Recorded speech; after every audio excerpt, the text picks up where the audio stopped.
Manos e manas, o meu primo pastor Edmar contraiu a Covid.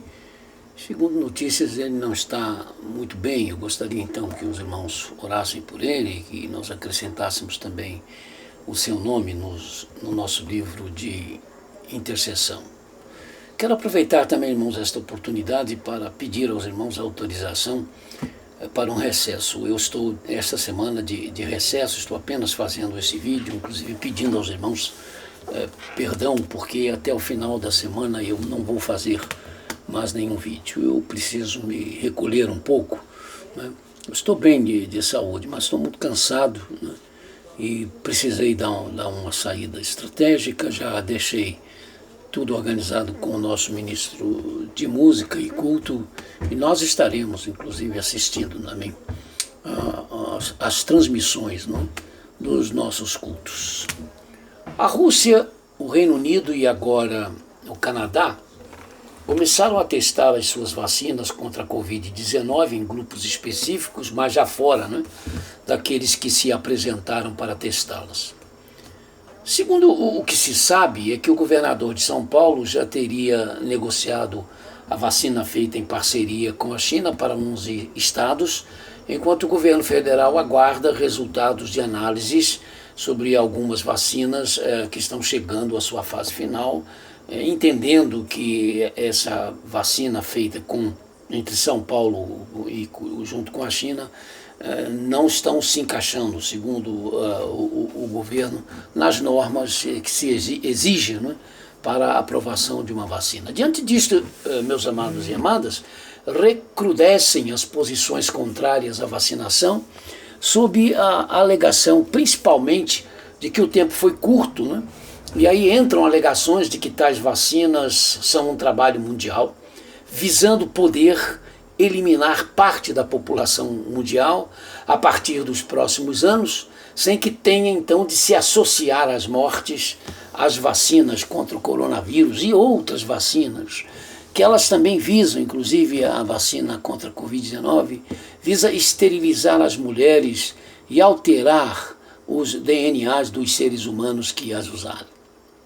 A grande questão disto tudo, meus amados, está no fato de que há médicos defendendo essas posições, médicos de países como os Estados Unidos, a Bélgica, a França, a Holanda, Polônia e Reino Unido, vários dos quais insistem em afirmar que a pandemia foi exagerada para servir a interesses políticos e econômicos.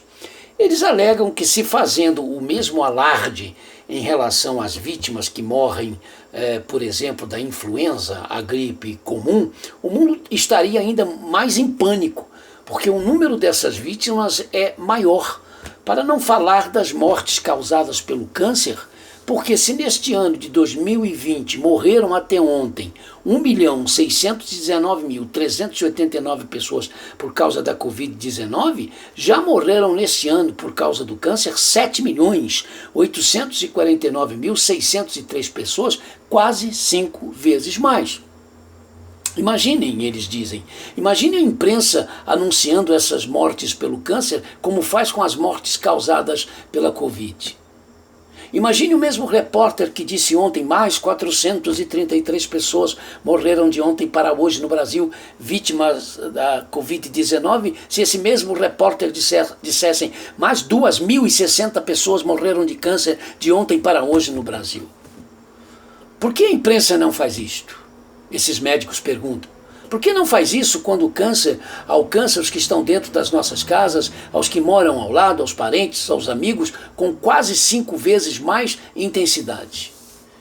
Meus amados e amadas, conquanto seja verdade que interesses escusos trabalham para que os controles da pandemia da Covid-19 sejam formas de manipulação, de domínio, de intimidação e enriquecimento, a doença existe. O vírus machuca e mata entes queridos, mata amigos, de forma que conquanto nada ajuda a entrar em pânico, também nada ajuda a tratar a Covid-19 de forma leviana. São medidas importantes o distanciamento racional, o uso das máscaras de forma coerente e a higiene.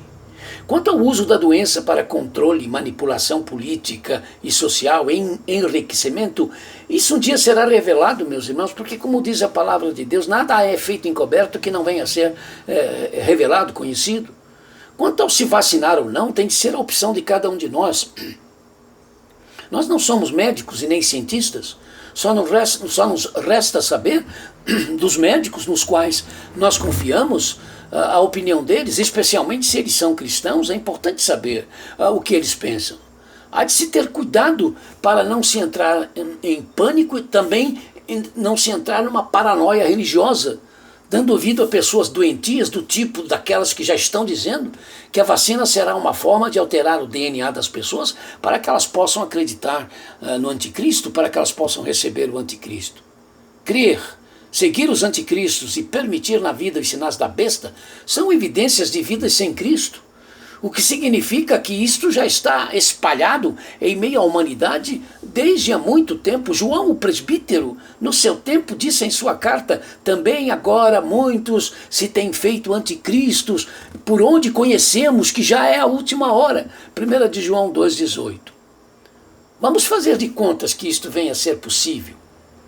Mexer-se no DNA para que o ser humano se torne receptivo aos ensinos dos anticristos, das bestas, dos demônios. Vamos fazer de contas que isso seja possível. Ora, o meu DNA, o seu DNA, se eu e você já recebemos o senhorio absoluto de Jesus Cristo, se de fato nós nos tornamos em seguidores e seguidoras de Jesus Cristo, de fato, irmãos, não há possibilidade dos nossos DNA serem transformados para que nós possamos nos tornar em seguidores de anticristos, bestas, demônios.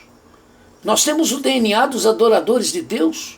Não tem vacina, não tem coisa alguma no mundo que seja capaz de alterar isso depois que eu e você recebemos Jesus Cristo. Então, já que há tantas informações e desinformações e elas nos causam inevitavelmente anseios, é a hora de, mais do que nunca, dizer a Deus: olha, Senhor, quão grande e bravio está este mar no qual nós estamos navegando com os nossos pequenos e frágeis barcos. Ajuda-nos então, Senhor, a ver nesses barcos, o Senhor Jesus, para que os ventos se aquietem e as ondas se acalmem.